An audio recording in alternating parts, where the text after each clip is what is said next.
Bonjour, bienvenue à EP30. Aujourd'hui au programme, nous avons le retour sur mon article d'hier, comme je l'ai mentionné d'ailleurs sur celle-ci.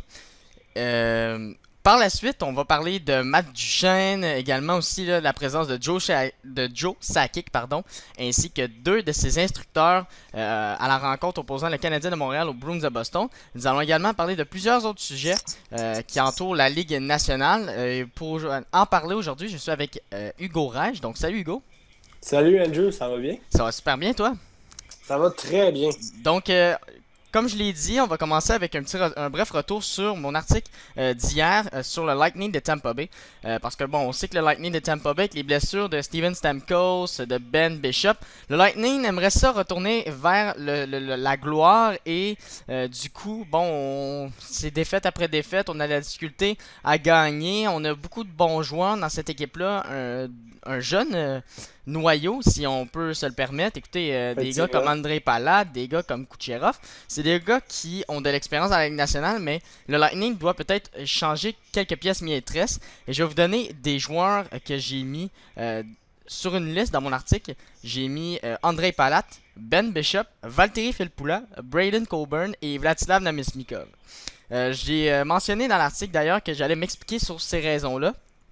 Donc, tout d'abord, c'est facile pour Ben Bishop. Je pense que tout le monde le sait que le Lightning ont un très bon gardien en Andrei Vasilevski. C'est un ancien choix de première ronde en 2012. La même en camp, puisqu'on a repêché là, Nail Yakupov, qui, Hmm. selon moi, je pense que ça a été un des plus grands flops dans les 5 dernières années au repêchage en termes de premier choix au premier tour.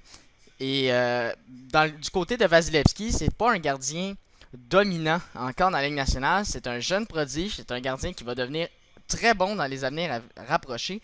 Mais pour cette saison, je pense pas que Vasilevski on peut dire que c'est le gardien numéro un présentement du Lightning avec Ben Bishop en santé. Mais là, bon, vu que Bishop est au bistouri, on peut dire que là, vraiment, Vasilevski euh, par obligation, doit prendre vraiment le poste que Bishop a. Et c'est quand même une grosse responsabilité pour un jeune gardien de sa trempe. Donc, pour ma part, je pense que Bishop, on pourrait peut-être l'échanger parce que je crois que le Lightning pourrait jeter la serviette pour les séries qui s'en vient au printemps. Du côté de Valtteri Filppula, écoutez, c'est un excellent joueur qui a déjà joué aussi pour les Red Wings de Détroit. Filppula, c'est un joueur qui... c'est pas un joueur qui peut jouer sur les premiers trios, mais un joueur vraiment de deuxième trio qui peut faire de bonnes choses. C'est un joueur qui est défensif, qui est capable d'apporter un apport offensif.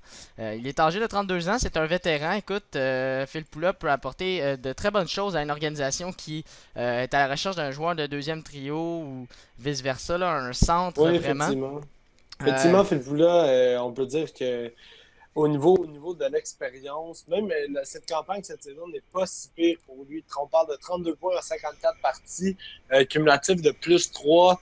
On sait ce qu'il a fait à Détroit. Il est capable de plusieurs choses, il a des très bons yeux, des très bonnes mains, super bonne coordination, pourrait aider une équipe assurément. Et encore une fois, tu as parlé du noyau du Lightning de Tampa Bay qui commence à se rajeunir tranquillement.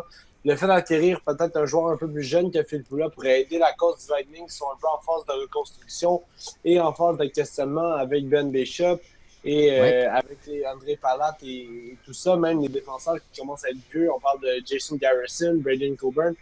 Alors, le fait de ramener un peu de jeunesse à Tampa Bay serait parfait et Valtteri Filppula serait une bonne monnaie d'échange. Exactement. Écoute, Phil Poula, sa meilleure saison en carrière remonte en 2011-2012, alors qu'il avait obtenu 23 buts pour un total de 66 points avec les Red Wings de Détroit. C'est pas un marqueur de 50 buts, je pense, de 50 buts, même de 50 points au global dans le fond parce que on sait que dans le fond Phil Poula dans toute sa carrière il a seulement dépassé le cap des 50 points seulement à deux reprises, soit en 2011-2012 comme je l'ai mentionné avec sa saison de 66 points et en 2013-2014 alors qu'il avait obtenu 58 points sa première saison avec le Lightning de Tampa Bay. C'est un marqueur de 40 points, c'est comme on l'a dit, c'est un joueur défensif et pour ma part je pense que le Lightning pourrait quand même avoir un bon retour pour un gars comme Valtteri Filppula. Maintenant, du côté de André Palat, c'est un joueur qui, lorsqu'il est arrivé avec le Lightning de Tampa Bay, a fait de très belles choses, mais c'est un joueur, on dirait, qui s'est écarté.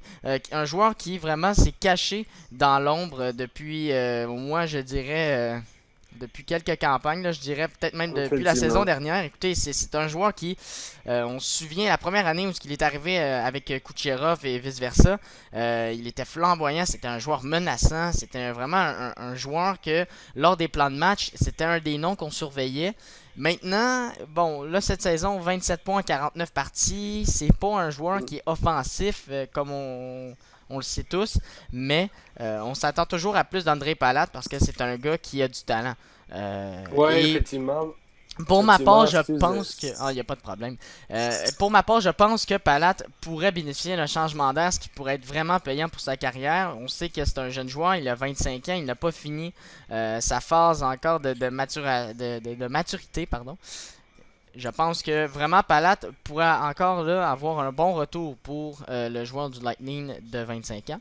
La raison maintenant pour Braden Coburn maintenant. Braden Coburn, c'est un vétéran défenseur qui est robuste, 6 pieds 5 pouces. Dans le cas de Braden Coburn, un défenseur pesant, un gars qui est physique. Pour ma part, je pense que l'ajout de Braden Coburn pour une organisation qui manque un peu de robustesse à la pointe pourrait être très intéressant. Je pense aux Bruins de Boston qui adorent les joueurs de ce genre-là. Donc, je pense que Coburn pourrait être une bonne ajout pour les Bruins de Boston si, bon, advenant le fait qu'on ne vient pas à bout des Blues pour aller chercher Kevin Shattenkirk, qui, selon moi, vraiment est un des meilleurs défenseurs sur le marché actuellement. Ça peut toujours être une deuxième option. Et on sait Oui, aussi effectivement, la Brandon lutte Coburn. aussi. Oui, oui, excuse-moi de t'interrompre. Ah non, il n'y a pas de problème, tu peux y aller, Hugo. Brandon Coburn, oui, qui lui pourrait amener beaucoup d'expérience dans une équipe plus jeune. Je pense peut-être au Lightning, pas au Lightning, pardon, mais à l'Avalanche du Colorado, oui. Ou bien des équipes comme ça. On parle aussi peut-être des Maple Leafs de Toronto qui ont des chances de faire des séries. Euh, c'est tout en bon d'avoir un support physique en Brandon Coburn qui est, comme tu l'as dit, très gros, très costaud. Si tu me permets, je vais faire un petit retour dans le passé quand tu as parlé d'Andrei Palat. Oui, Andrei Palat, lui, comparativement au restant des joueurs du Lightning de Tampa Bay, ça peut aussi penser à Alex Killorn et surtout un joueur de séries éliminatoires. Et lorsque, comme c'est le cas de le dire pour le Lightning de Tampa Bay qui ne fera peut-être pas les séries cette année, avoir un joueur comme lui qui va faire peut-être une trentaine ou une quarantaine de points en saison, mais qui va vraiment sortir de sa coquille lors du tournoi de fin de saison, ça peut être quand même une déception pour la direction de l'équipe. Et c'est pour ça que Andrei Palat, selon moi, pourrait se retrouver dans une équipe prétendante cette saison.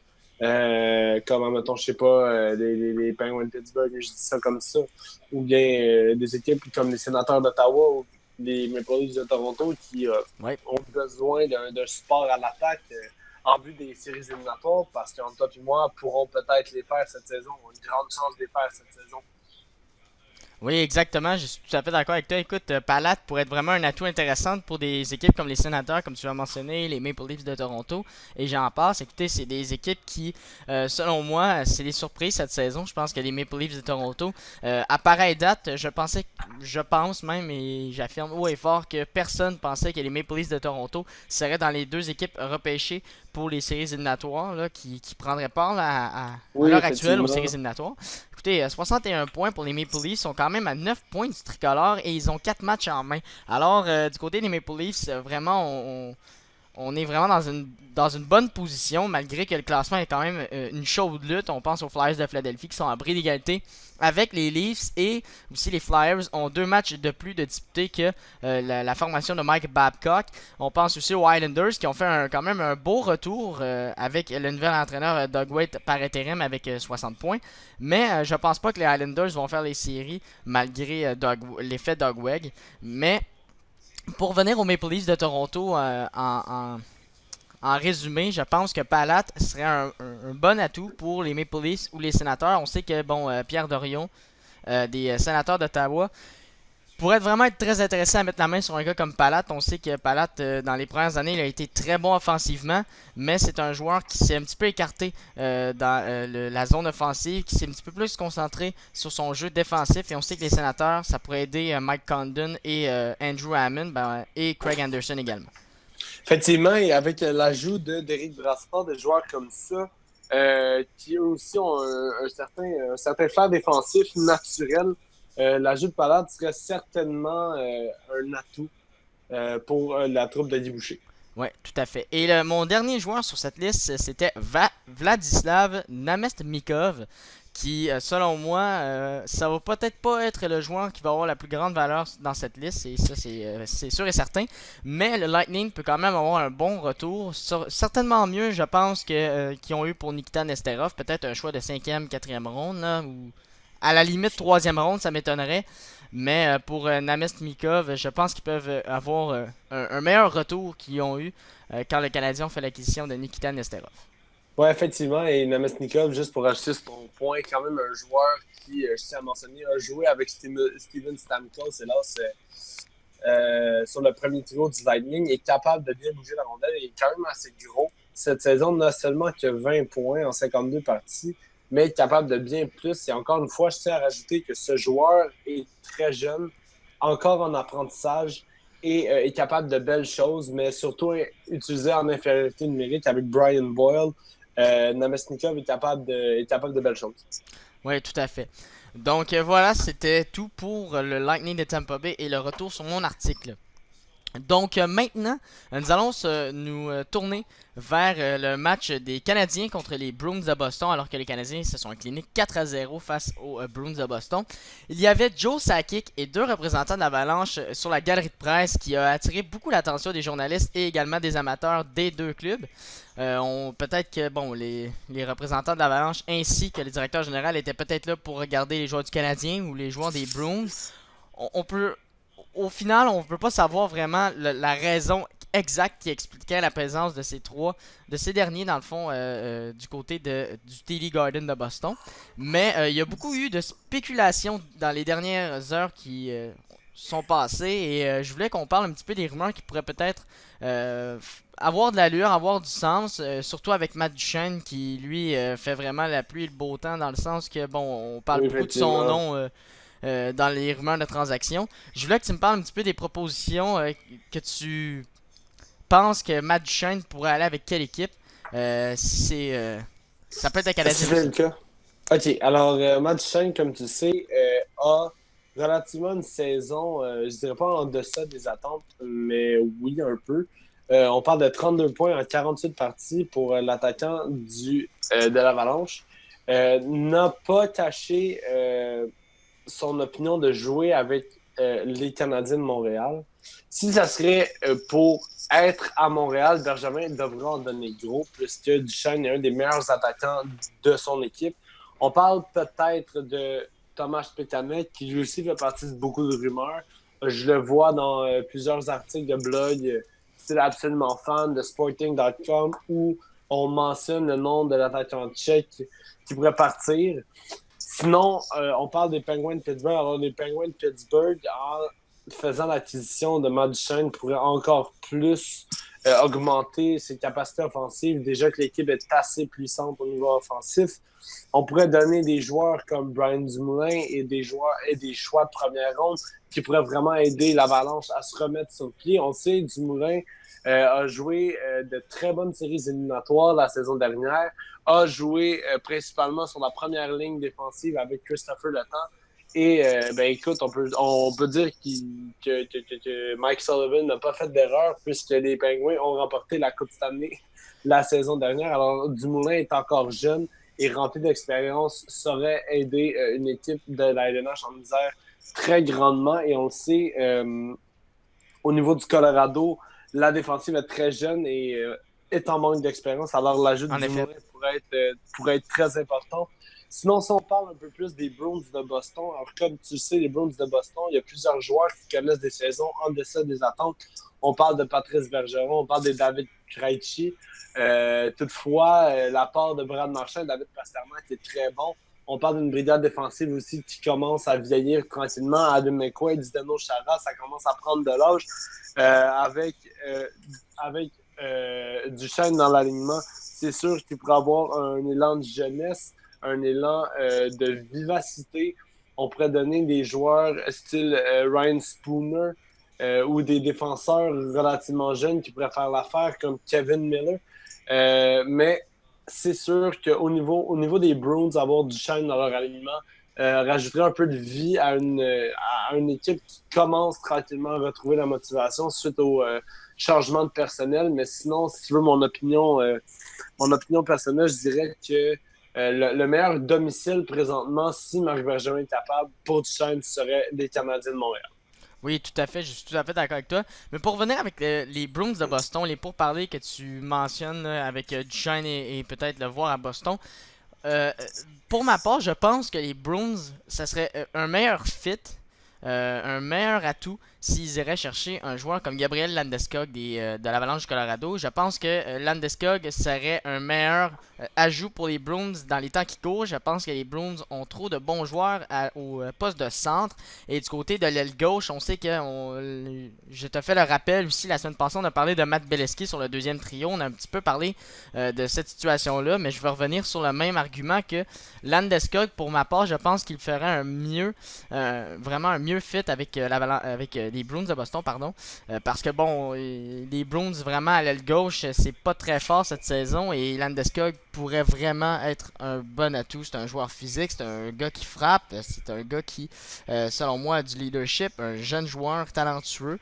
Qui a peut-être pas tout le temps exploré, pas exploré, mais dans le sens qu'il a démontré le talent qu'il avait avec l'Avalanche du Colorado. Pour Duchesne, je suis tout à fait d'accord avec toi. Le Canadien de Montréal semble pour moi la meilleure destination possible pour lui. On sait que bon, il y a eu beaucoup de rumeurs et de spéculations qui ont dit que Duchesne vraiment est un joueur qui a un caractère en dehors de la patinoire. C'est un gars qui semble avoir vraiment un trouble de comportement en dehors de la glace. Et peut-être ça pourrait peut-être nuire à certaines équipes, mais en quelque sorte aussi Duchesne, là, ça peut se remplacer puis se récompenser à cause de son talent. Je pense qu'on va peut-être oublier cet aspect de caractère-là. Qui sait, on a eu des problèmes avec Mike Ribeiro, pardon, avec les Coyotes de l'Arizona. Si je te rappelle, il avait des problèmes de comportement et vice-versa en dehors de la patinoire. Et puis avec les Prédateurs de Nashville, ça me semble s'être réglé Oui. les années précédentes. Mais là, bon, cette année, il a demandé un échange, là, mais globalement, là, on est capable de régler des troubles de comportement. Donc pour moi, je pense pas que ça devrait être un atout qui devrait vraiment faire reculer le Canadien de Montréal dans cette transaction-là. Mais il y a des clubs qui pourraient avoir très peur de ça. On parle peut-être des Sabres là, avec l'expérience des Vander Kane. Là. Alors, ouais, pour moi, je pense que je suis très d'accord avec toi sur le fait de voir Matt Duchesne avec le Canadien. C'est le meilleur fit possible pour lui. Et pour Landeskog, je persiste à dire que c'est les Bruins. Maintenant, nous allons changer de sujet encore une fois. Donc, on a passé, je vous rappelle, le Lightning de Tampa Bay. Nous avons parlé aussi des recruteurs et Joe Sakic à Boston. Maintenant, j'aimerais ça parler des entraîneurs-chefs. On sait que, Oui, bon, cette année, j'ai remarqué qu'il y a beaucoup d'entraîneurs par intérim. Et d'ailleurs, tu as sorti un article il y a pas trop longtemps, il y a peut-être de cela 5 à 10 minutes, effectivement. sur les entraîneurs-chefs par intérim. Ça, je trouve ça très intéressant que tu en fasses la mention parce que cette année, on a beaucoup d'entraîneurs-chefs qui sont là par intérim. On pense à Doug Weick des Islanders, on pense à Mike Yeo des Blues, on pense à Tom Rowe des Panthers, on pense à Bruce Cassidy des Bruins. Donc ça fait déjà 4 entraîneurs qu'on remplace par la manière intérim.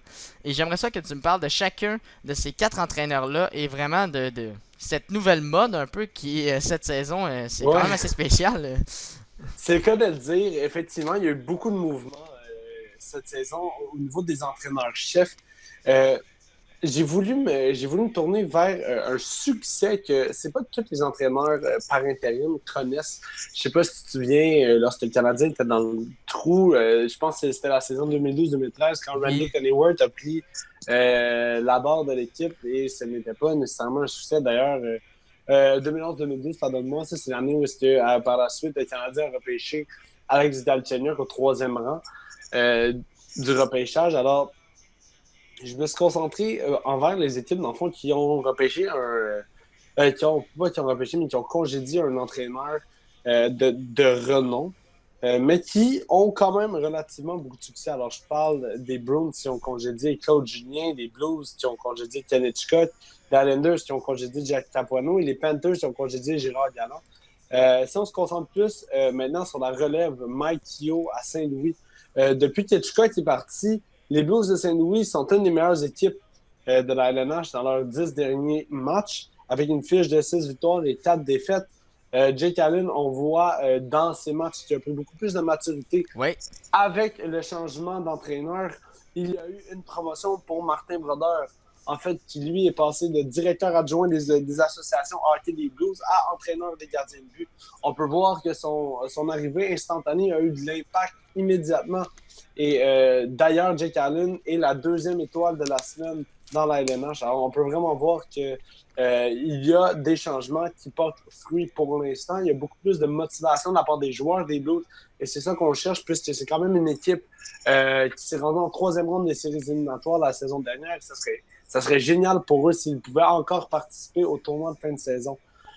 Par la suite, avec les Islanders de New York, le départ de Jack Capuano, c'est sûr que ça fait mal aux Islanders parce que Capuano avait quand même connu des très bonnes séquences. Si je m'en vais chercher ses statistiques, on parle de quasiment 3 ans de suite en participant aux séries éliminatoires avec les Islanders. Maintenant, Doug Weight, c'est sa première année d'expérience en tant qu'entraîneur, mais a connu quand même une saison assez prolifique dans la LNH. Je parle de 755 points en 1238 matchs.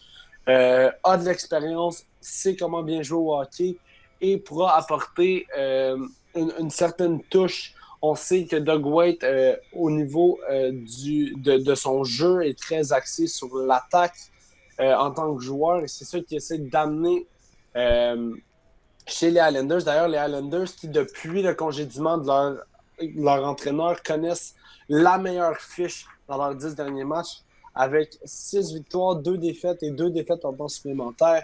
Des joueurs comme John Tavares qui ont retrouvé le goût de jouer à Long Island, et c'est ça qui était très important, surtout avec la bombe dirigée envers les Islanders suite au petit conflit du Barclays Center. Maintenant, on ne sait pas où est-ce que les Islanders peuvent se retrouver d'ici 2019. Alors ça sera un autre débat à en parler, mais l'arrivée de Doug Weight aide grandement l'équipe. Sinon, on poursuit avec Tom Rowe des Panthers de la Floride. Maintenant, suite au départ de Gérard Galland, comme tu te souviens, c'était contre un match contre les Hurricanes en Caroline, où est-ce que Gérard Galland n'a même pas quitté l'aréna avec ses joueurs, avec son équipe. Tom Rowe avait l'air d'un gars sans pitié, mais malheureusement, le karma a quand même tombé sur sa tête, puisque dès qu'il a pris la barre des Panthers, ils ont quasiment perdu 10 parties de suite, ce qui est quand même assez pitoyable. Mais maintenant, il remonte la pente tranquillement. On voit Roberto Luongo qui a beaucoup plus de confiance devant son filet. On parle des apports offensifs de Jonathan Marchessault, Jonathan Huberdeau, des joueurs comme Alexander Barkov, Vincent Trocheck qui sont de plus en plus à l'aise. Et encore une fois, je ne mentionne même pas Jaromir Jagr, tout simplement incroyable à chaque année. Des Panthers qui ont maintenant une fiche de 5 victoires, 3 défaites et 2 défaites en temps supplémentaire à leurs 10 derniers matchs. C'est très encourageant pour la Floride et j'espère qu'ils vont poursuivre sur leur bonne lancée. Maintenant, les Bruins de Boston. Mais, comme tu sais, Claude Julien, c'est très, très, très, très, très récent ce qui se passe. Mais Bruce Cassidy fait quand même du très bon boulot à bord des Bruins. Qui retrouve le chemin de la victoire tranquillement et qui essaie d'aller au sommet de la division Atlantique. Ils sont en train de rattraper les Maple Leafs de Toronto avec 3 points d'écart, si je ne me trompe pas. Alors vraiment, on peut voir un regain d'énergie là aussi. Et ça fait du bien pour les équipes en question d'avoir du nouveau, d'avoir une nouvelle mentalité. Et personnellement, pour conclure le petit segment là-dessus, je veux pas être pessimiste, mais peut-être que c'est ça qu'il faut aussi pour les Canadiens de Montréal. Peut-être pour retrouver le chemin de la victoire, pour trouver un Carey Price qui va retrouver une attitude plus sérieuse, de moins en moins nonchalante, et des joueurs qui vont avoir plus de motivation. Honnêtement, ça peut être n'importe qui. Personnellement, j'aimerais ça peut-être que ça soit un entraîneur du style de Kirk Muller, qui est vraiment très offensif. Kirk Muller qui a fait un peu des faux pas en Caroline, mais a quand même démontré des belles choses. Sinon, il ne serait pas allé à Saint-Louis, maintenant de retour à Montréal. Alors, peut-être qu'il a pris de l'expérience, je ne sais pas, mais je pense qu'il est temps d'un changement à Montréal. Ce qui pourrait venir conclure, en fait, la petite mode, la petite série de remplacement d'entraîneurs cette saison. Oui, en effet, écoute, pour venir un peu à Marler, écoute, avec les Blues, là, on on a interviewé, on a questionné même d'ailleurs Vladimir Tarasenko sur l'impact que Kirk Muller a eu avec les Blues, bon, notamment sur le jeu de puissance. Et il dit que Tarasenko, en parlant de Kirk Muller, qu'il l'a vraiment aidé en attaque, à l'avantage numérique, à bien se positionner. Bref, il a été un bon mentor pour moi. Ça, c'est vraiment les propos qu'il a dit aux médias il y a quelques semaines déjà. Et pour revenir un peu sur le point que tu abordais pour le Canadien, écoute, c'est une question que j'allais te poser. En plus, tu as lu un peu dans ma tête Ah, parce aïe, que aïe. je voulais amener le point que bon, les Blues vont bien présentement avec le bon le changement d'entraîneur et je voulais te poser comme question sur le fait que si ça c'est bénéfique pour les Blues, est-ce que ça le serait pour le Canadien? C'est la question que je voulais t'aborder, mais bon, tu as répondu à la réponse avant la question, c'est quand même ironique. Donc, Ouais, effectivement. ouais, donc maintenant nous allons passer au segment vert ou rouge de l'émission. Alors le nouveau segment d'ailleurs qu'on a apporté depuis jeudi, qui fait l'unanimité dans notre émission, qui est bien perçu par les auditeurs. Alors on vous remercie également aussi, c'est une bonne Oui, idée qu'on... effectivement, un gros merci. On a vraiment du plaisir à faire ça pour vous autres. Oui, parfait. Donc j'ai eu de très bons commentaires aussi en message via les médias sociaux. Alors merci à vous. Donc, la première affirmation, vert ou rouge, Jack Capuano sera le prochain entraîneur des Golden Knights de Las Vegas. Je vais te dire un gros rouge là-dessus. Pour la simple et bonne raison qu'il y a d'autres prétendants, je crois, qui sont meilleurs que Jack Capuano. Je pense entre autres à Gérard Galland ou à euh, Claude Julien.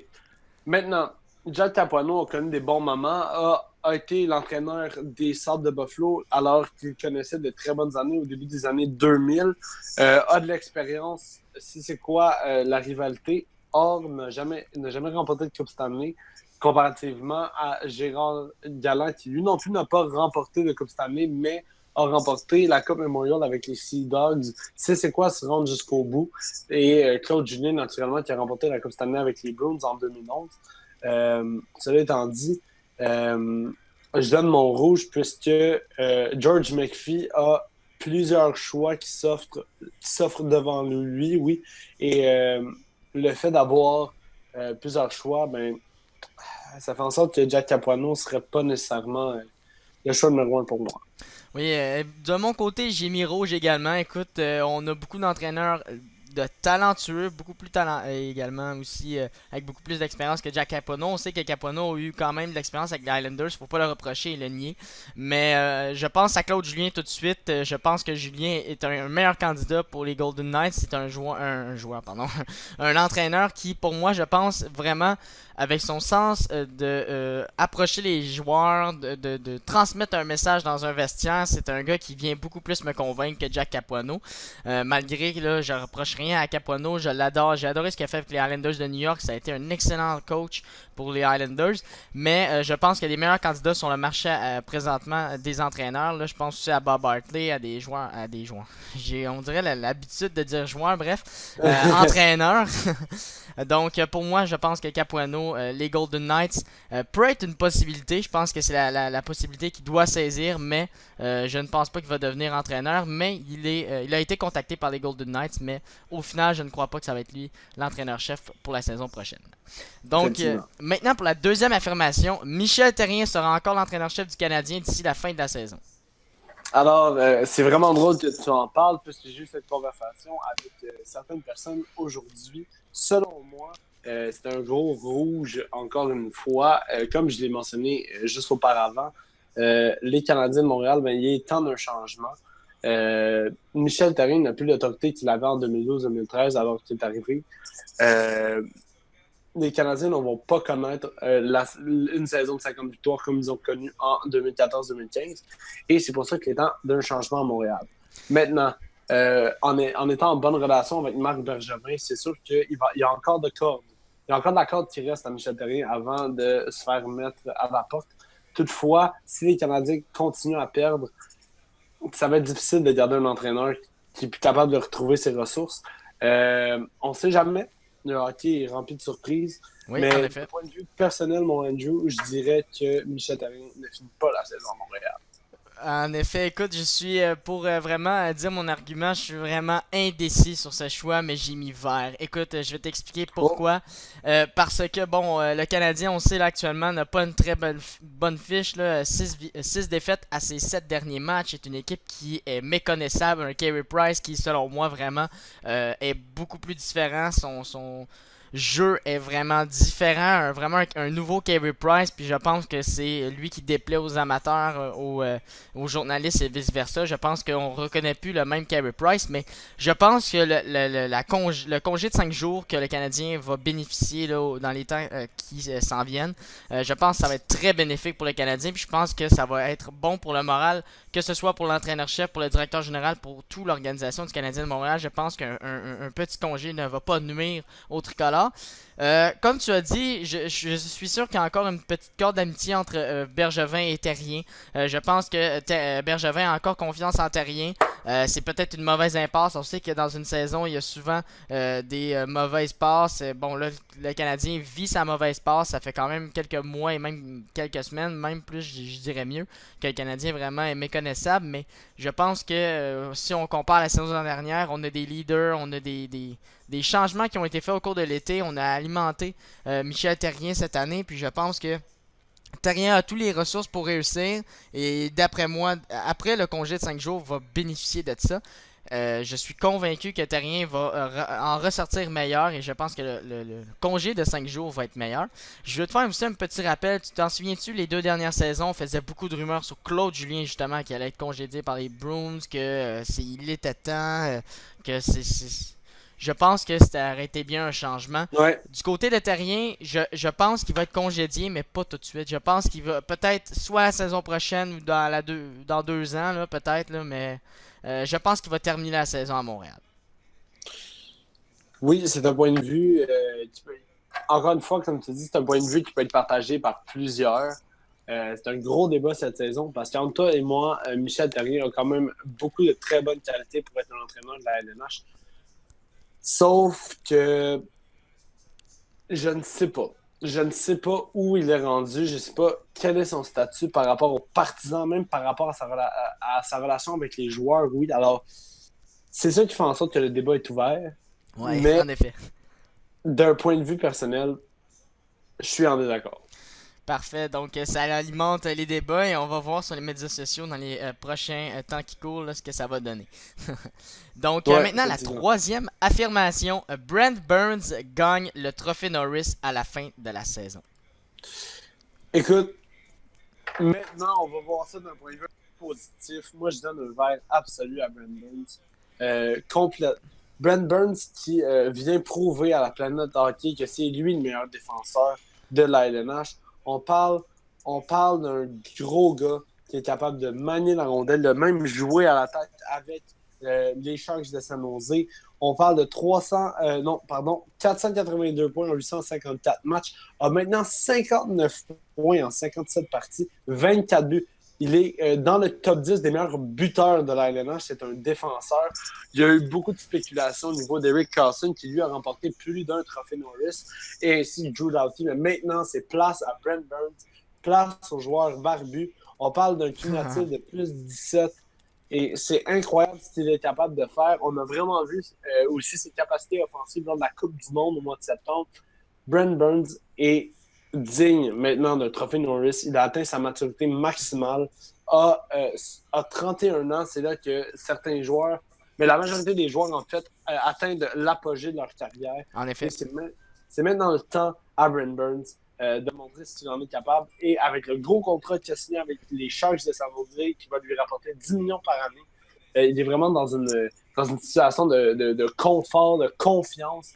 Et peut-être même, je ne serais même pas surpris que les Sharks lui assignent le titre de capitaine une fois que Joe Pavelski aura fait son temps.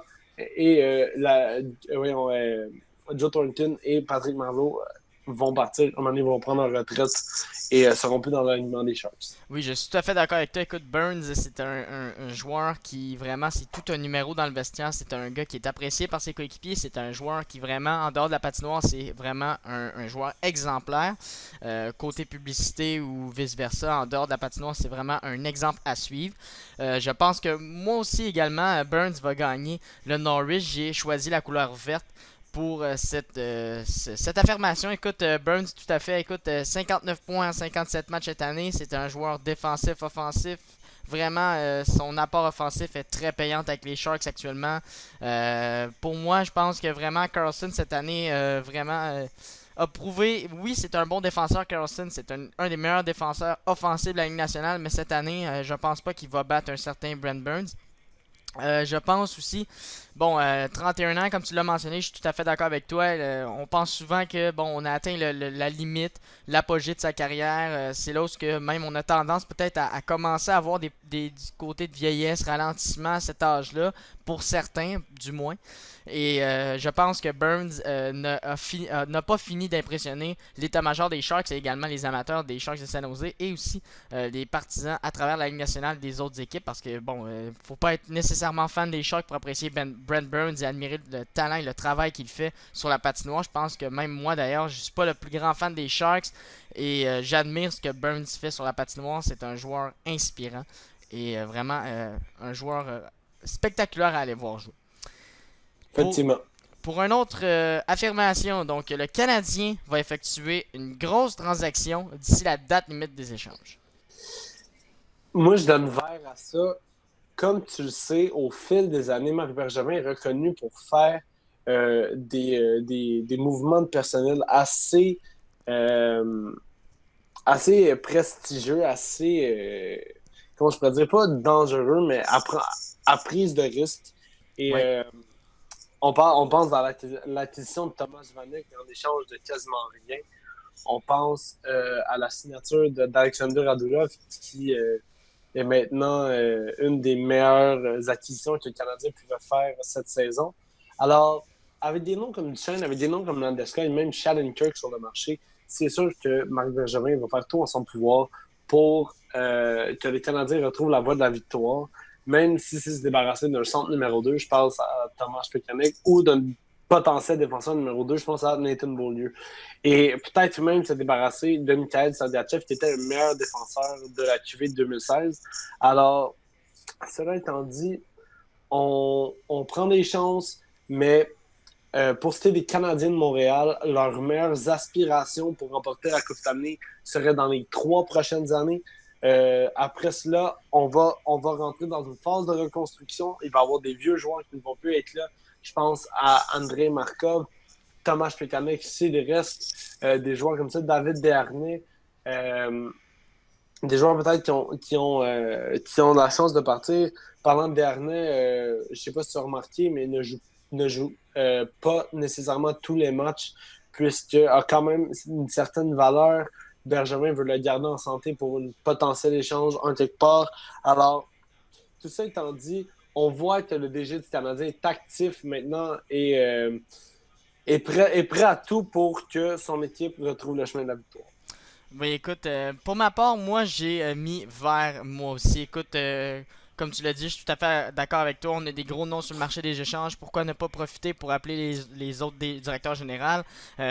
Comme tu l'as dit aussi, Bergevin est reconnu pour prendre des risques, pour aller chercher des joueurs à bas prix. On pense à Vanek, comme tu l'as dit en 2014 avec les Islanders de New York. On pense aussi avec Jeff Petrie qui a un prix un petit peu plus cher que Vanek notamment. On parle ici de plusieurs choix au repêchage qui a été impliqué dans cet échange-là avec les Oilers d'Edmonton. Mais dans l'ensemble, Petrie n'a pas coûté un choix de première ronde. Donc c'est quand même un aspect très intéressant. Ça a quand même coûté un choix de deuxième ronde. Mais dans l'ensemble, ce que Petrie amène aux Canadiens, c'est tout simplement impressionnant. C'est un excellent joueur, Petrie, pour le Canadien. Et je voulais t'amener aussi là, sur le fait que Bergevin, c'est un directeur général qui prend des risques et qui n'aime pas ça aussi dépenser trop pour aller chercher quelqu'un. On pense à des gars comme Zach Cashin, Alexander Semin, ça a été des risques via le marché des joueurs autonomes. Oui. Qu'on a pris, on a fait la même chose cette saison avec Radulov et je pense que c'est la tendance qui se maintient à chaque année. Vraiment, Bergevin se tentent par le marché des joueurs autonomes, par les risques qui sont présents. Et par la fois, ça peut être bénéfique et d'autres fois peut vraiment l'être moins. Mais jusqu'ici, Radulov vraiment donne raison vraiment à son acquisition avec le Canadien, puis donne raison Oui, aussi quand on le effectivement. prolonge. Si je peux me le permettre, écoute, le Canadien va bouger, c'est sûr et certain. On va analyser tous les petits dossiers qui vont circuler avec les joueurs qui vont être libres d'ici cet été ou des joueurs qui veulent être échangés par leur club. Oui, effectivement. Donc, c'est ce qui vient clore l'émission d'aujourd'hui. Merci d'avoir été là, Hugo. Ça me fait plaisir. Écoute, Merci de m'avoir accueilli, mon cher Andrew. ben, ça fait plaisir. Écoute, c'est rendu même une habitude que tu sois à l'émission. Je peux Eh même oui. d'ailleurs dire que tu es mon collègue habituel. Écoute, même. Donc, nous Ouais. allons nous retrouver ce jeudi pour une autre capsule de P30. Et cette semaine, nous allons avoir d'autres sujets très intéressants. Merci d'avoir été en grand nombre encore une fois pour écouter cette capsule de P30 et on va se retrouver ce jeudi. Donc, salut tout le monde et à ce jeudi.